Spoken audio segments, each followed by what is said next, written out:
Welcome back, students. In the last lecture, we have started second chapter of your textbook, that is solutions. In that, we have understood the term solute and solvent and types of solutions. We have also understood the term solubility and also the various factors affecting solubility. We have also learned the solubility of gases in liquids. In that, we have done the Henry's law. In this, you have to remember one thing, that this is applicable only in the gases in the liquid. In today's lecture, we will study vapor pressure of solutions having two volatile liquids. Rawls law, ideal and non-ideal solution, and also the non-ideal behavior of solutions, that is positive and negative deviation from Rawls law. Let's get started.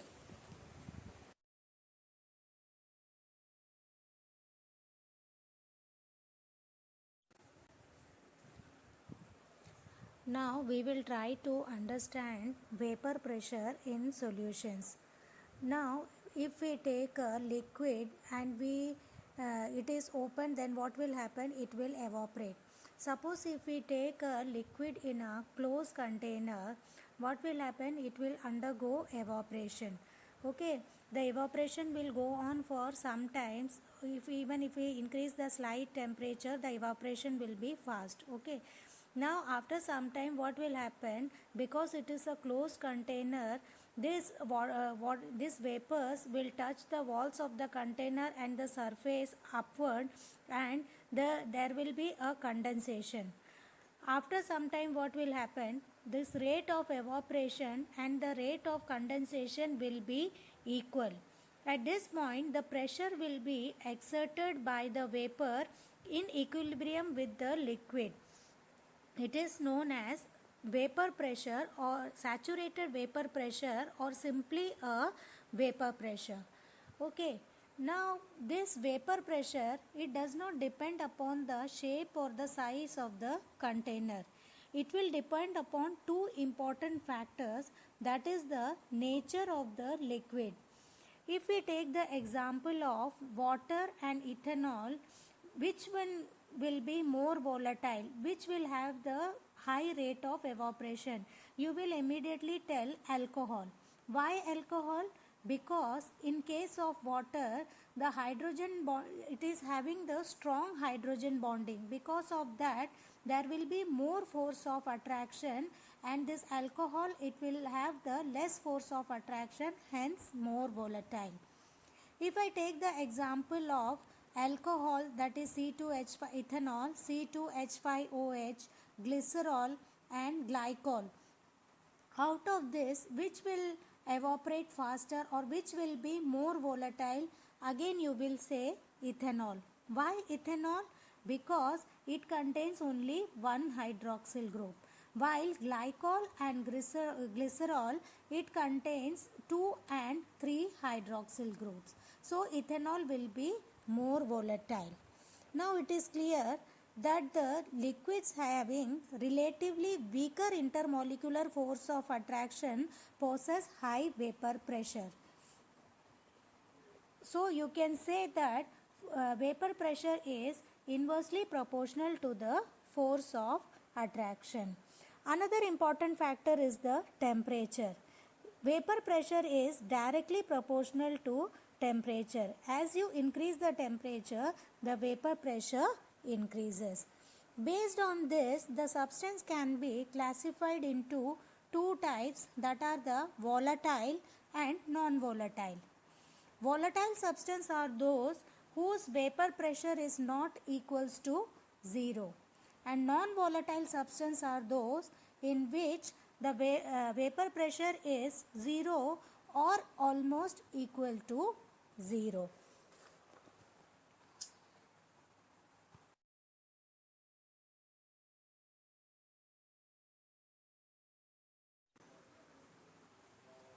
In the last lecture, we have defined mole fraction. The mole fraction of any component of a solution is defined as the ratio of number of moles of that component present in the solution to the total number of moles of all the components of the solution. Suppose if we take when a solute is dissolved in solvent, then the mole fraction of solute will be number of moles of solute upon number of moles of solution. Similarly, for the mole fraction of the solvent, it will be the number of moles of solvent upon the total number of moles present in the solution. If we take sum of the mole fraction of the solute and solvent and solute, it will always come out to be 1. Hence, sum of the mole fraction of all the components of solution is always unity. This you have to remember. And one more thing, mole fraction is temperature independent quantity and it is unitless. This will be helpful for studying the Raoult's law.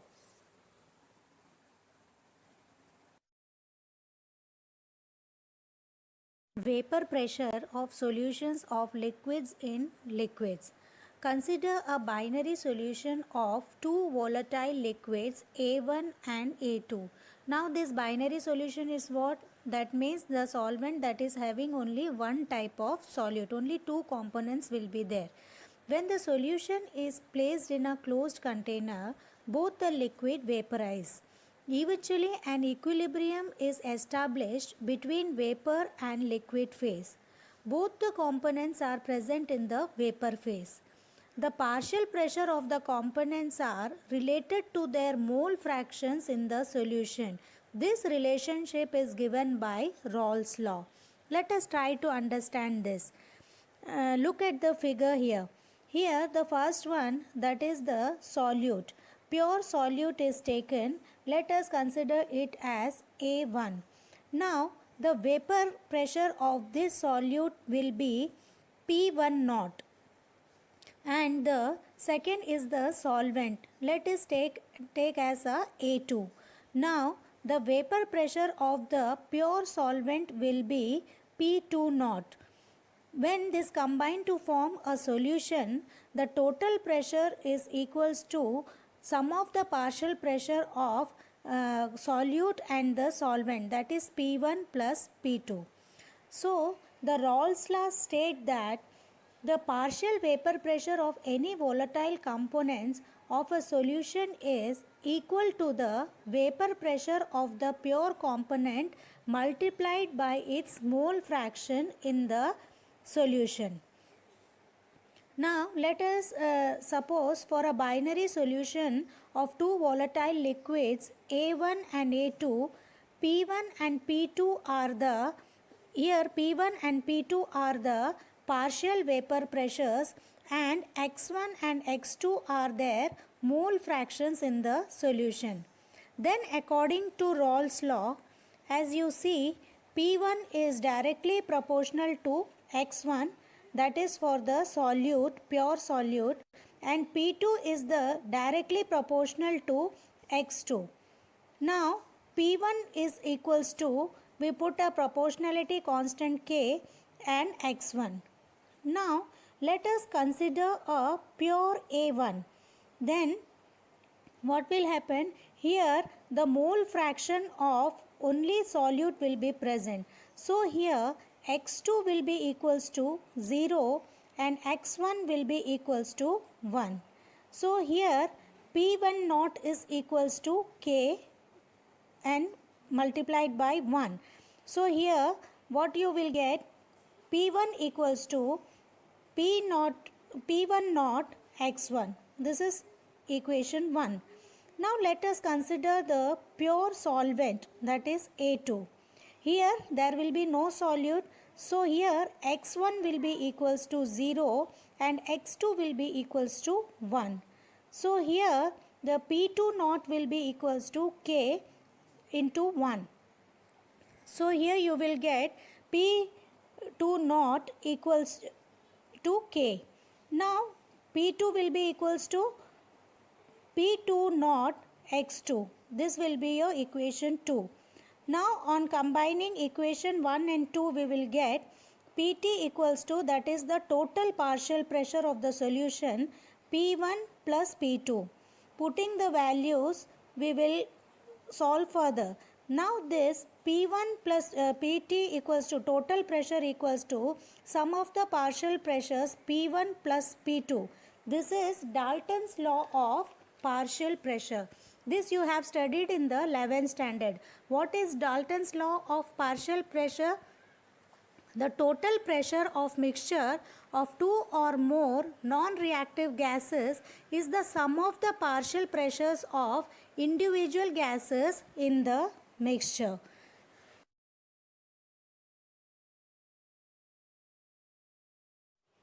Now we know that sum of the mole fraction is always unity. So here x1 plus x2 will be equals to 1. From this we can calculate the value of x1. That will come out to be 1 minus x square.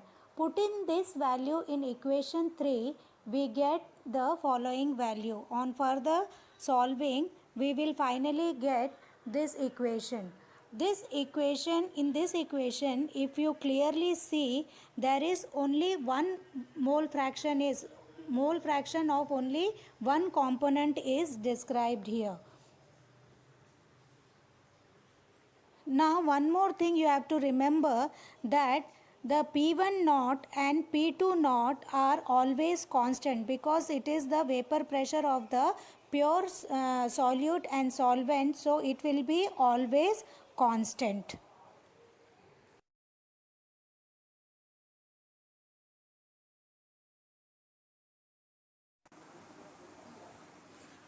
Now let us try to understand the Rawls law with the help of this graph.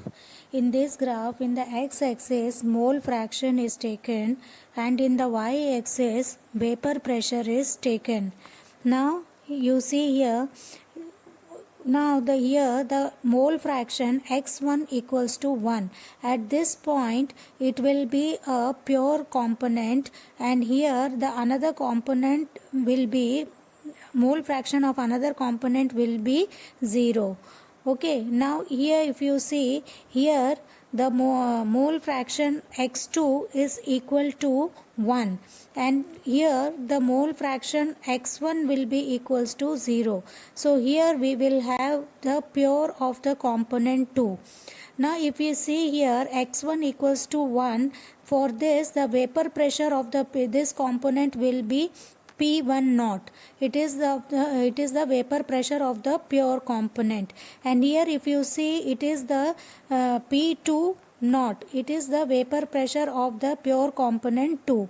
Okay, now if you see the linear line here, that is total pressure, that is equals to P1 plus P2. Now according to this is in accordance with the Dalton's law.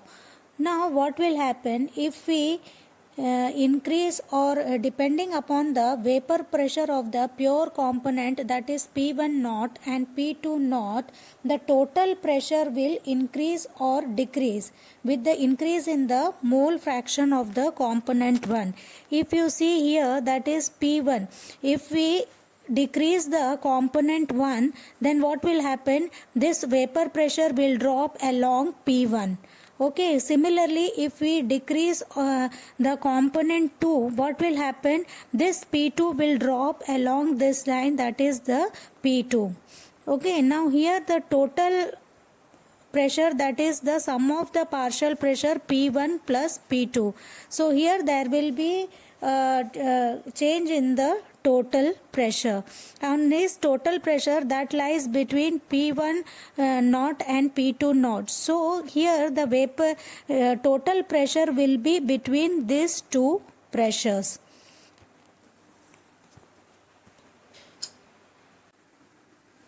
Now we can draw three conclusions from this graph. Number one, that is the total vapor pressure over the solution can be related to any one component. As you can see in the formula, in this you can see only x2 is taken. Similarly, we can also modify this formula and we can also take x1. So only this mole fraction of any one component will be sufficient. Second thing, total vapor pressure over the solution varies linearly, as you can see here, with the mole fraction of any one component. The third is depending upon the vapor pressure of the pure component, that is P1 naught and P2 naught, the total pressure will decrease or increase with the increase of the mole fraction of component 1.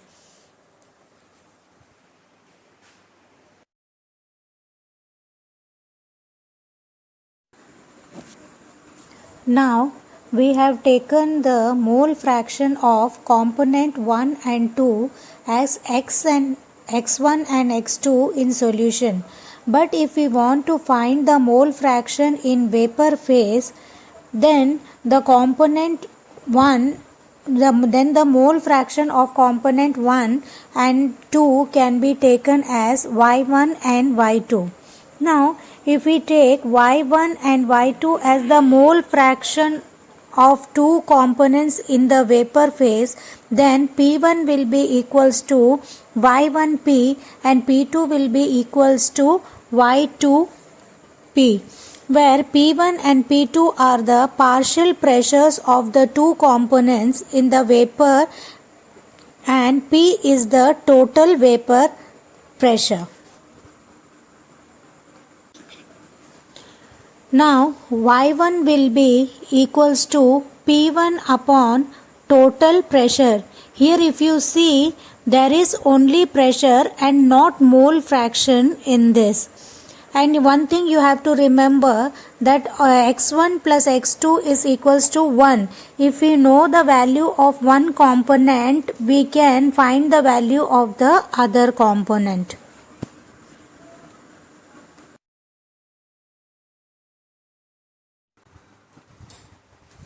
In the 11th standard, we have studied that gases which obeys gas laws over a wide range of temperature and pressure are called as an ideal gas, and those which do not obey the gas laws were called as non-ideal gas.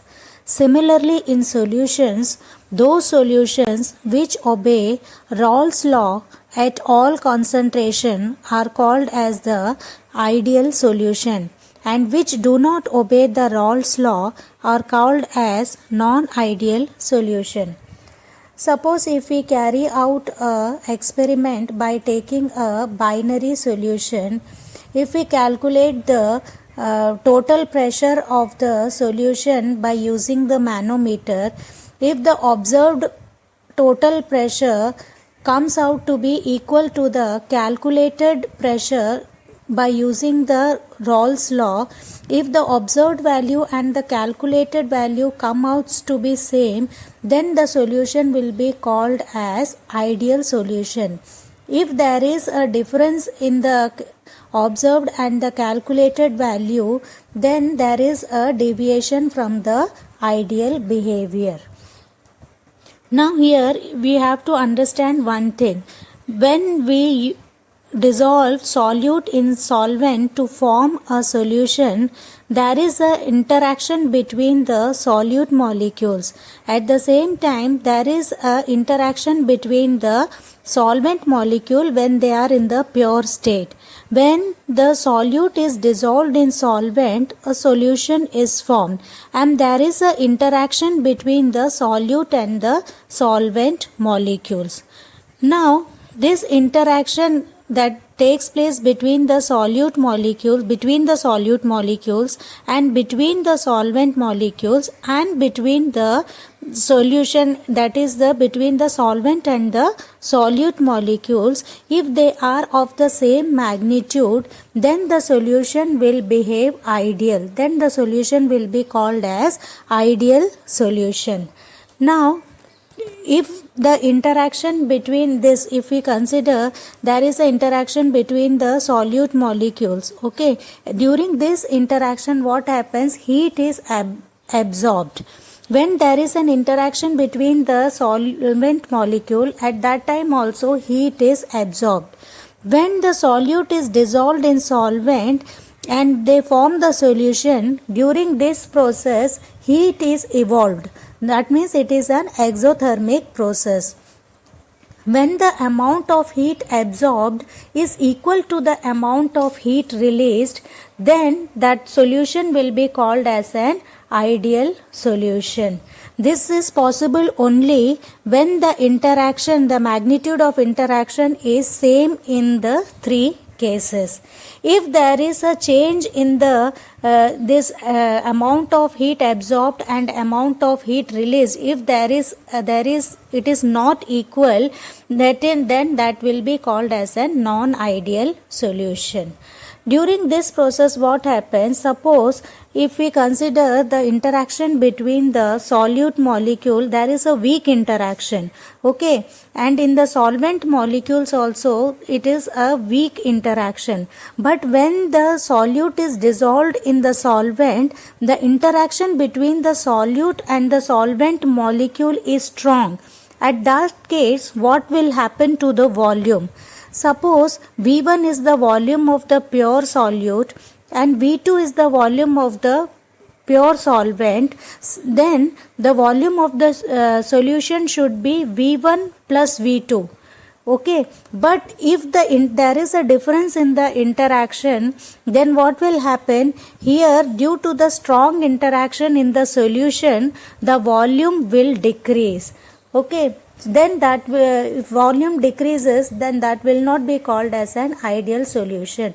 The total volume should be in the sum of the volume of solute and solvent should be equal to the volume of the solution. Then that will be called as an ideal solution.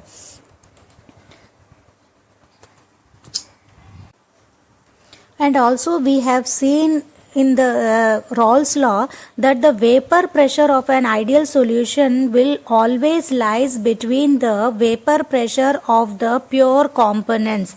In the graph it goes linearly. Okay, we have seen it earlier. So that will be called as an ideal solution.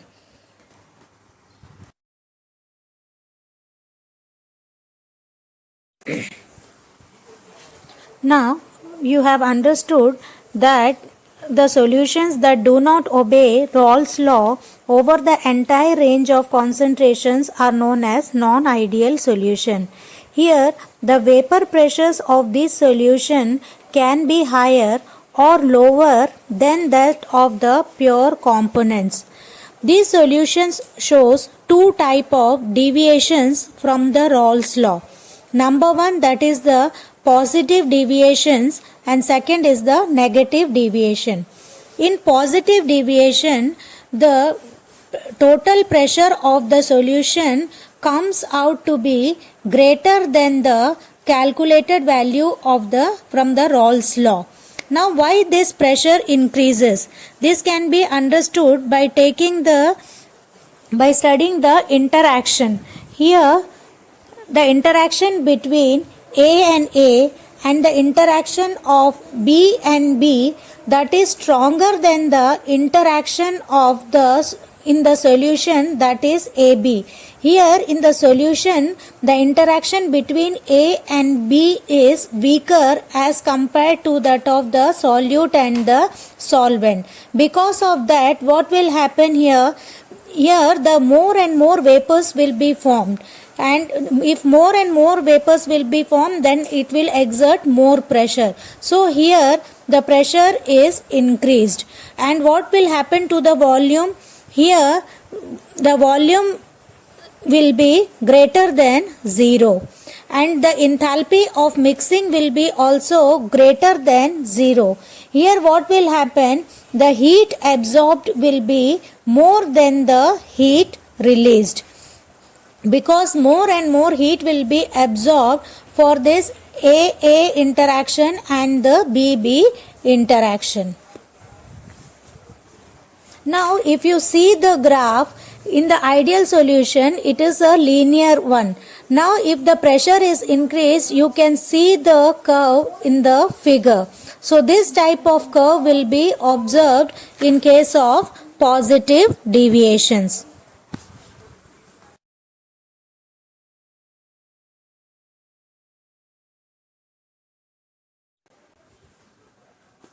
In this type of deviation, total pressure is less than the expected pressure according to the Rolle's law. Now here, why this pressure becomes low? This can be understood again with the help of interaction. Here the interaction between the solvents and solutes are stronger than the solute-solute or the solvent-solvent interaction. यहाँ पर solution में जो solute और solvents के बीच में interaction है वो strong है. ये स्ट्रॉन्ग होने के कारण क्या होगा? More and more molecules will be in the solution and less vapors will be formed. So here the vapor pressure becomes less. Now what about the volume? Because there is a strong interaction between the solute and the solvent molecules, the molecules will be closer and there will be a decrease in the volume. And what about the heat of enthalpy? Here the heat evolved in this process. What will happen? The more and more, because of the strong interaction between the solute and the solvent molecules, heat released will be greater than the heat absorbed. So this in the negative deviation there will be a less in the vapor pressure as expected value. This you can see clearly in the graph. Here in the ideal solution the graph should be, here the line should be linear, but if you can see here, you can see the curve here. This curve is showing the negative deviation.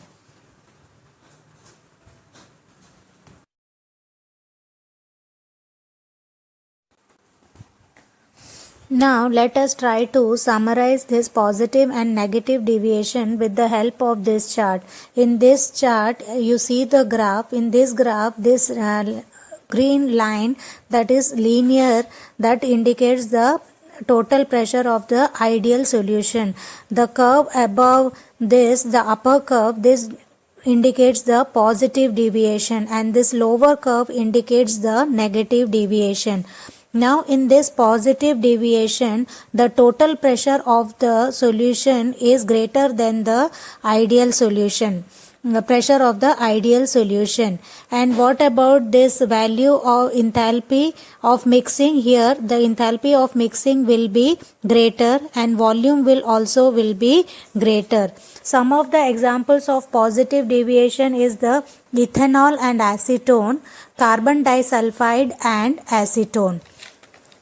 The second is the ideal solution. If the solution is ideal, then what will happen? The total pressure that will be equal, the observed value and the calculated value, that will be totally accordance with the Rolle's law. So this will be equal and there will be no change in the enthalpy and the volume. So the delta H and delta V of mixing will be 0. And ideal solution, some of the examples of ideal solution is the methanol and ethanol, C2H5Cl and C2H5Br, C6H6, that is benzene and toluene. Here for the solution to be ideal, two things are important, that is the solute and the solvent, they should be of the same polarity, they should have the same polar nature. And second thing is the solute and solvent, the combining this should have the comparable size. The size of the solute and the solvent particle should be of comparable size. Then it behaves like an ideal solution. Now the second, in the negative deviation, the total pressure of the solution is less than that of the ideal solution. Here the delta H will be less than 0. Similarly the delta V will be also less than 0. Some of the examples of negative deviations are phenol and aniline, chloroform and acetone, etc.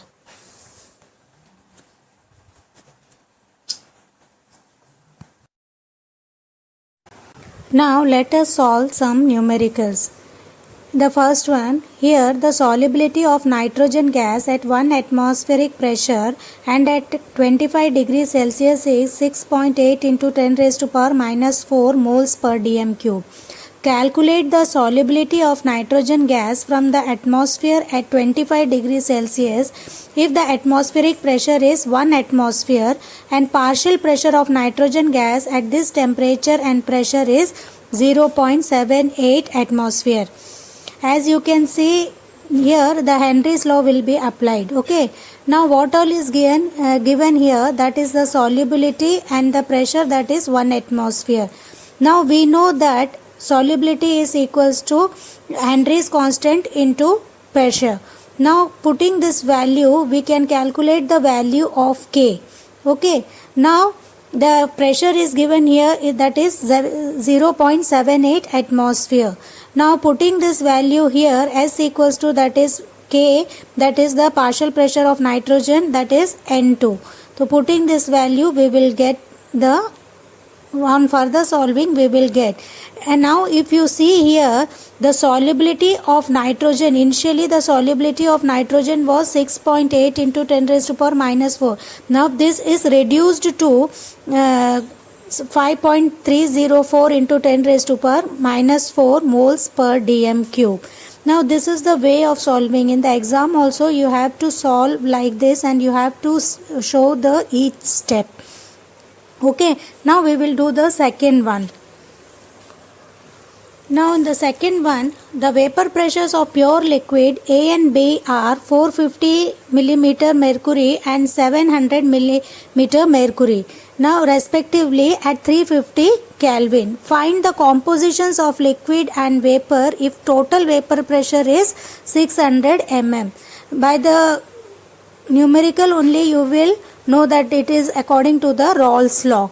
So here composition of A and B in the solution, as we know, we have done the Raoult's law that X1 and X2 are the composition of A and B, that is the mole fraction. Okay, now using this formula we will solve further.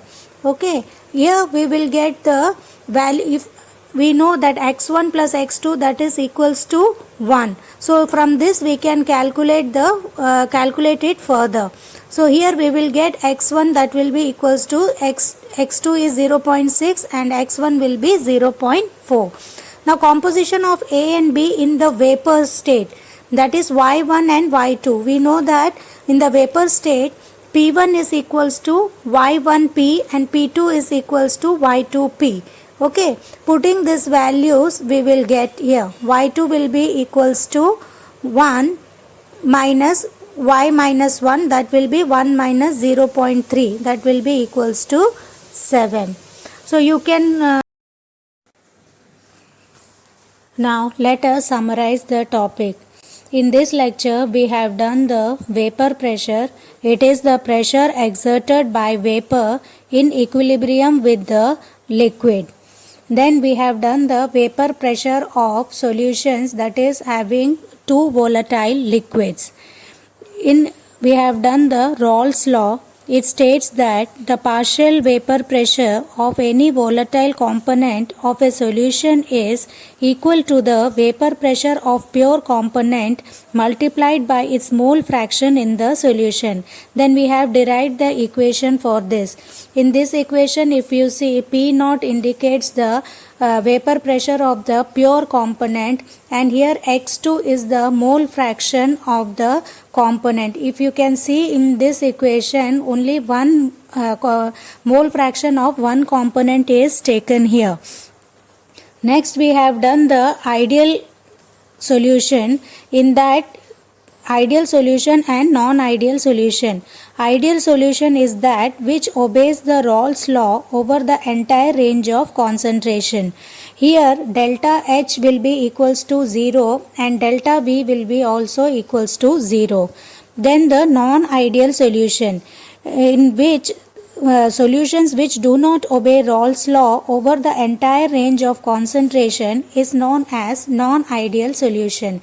Here delta H will not be equal to 0 and delta V will not be equals to 0. Now depending upon the whether there is an increase or decrease in the pressure from the ideal behavior, the solution, the deviation can be of two types, that is the positive deviation and negative deviation from the Rolle's law. In positive deviation, the pressure will always be greater than the as expected from the Rolle's law. Here the delta V mixing and delta H mixing will be always greater than 0. We have seen the graph also. Next is the negative deviation. In this negative deviation, total pressure will be always less than the as expected from the Rolle's law. Here delta V mixing and delta H mixing will be always less than 0, and we have seen the graph of this also. Now we have come to end of this topic. Now hope you all are growing by learning. Thank you.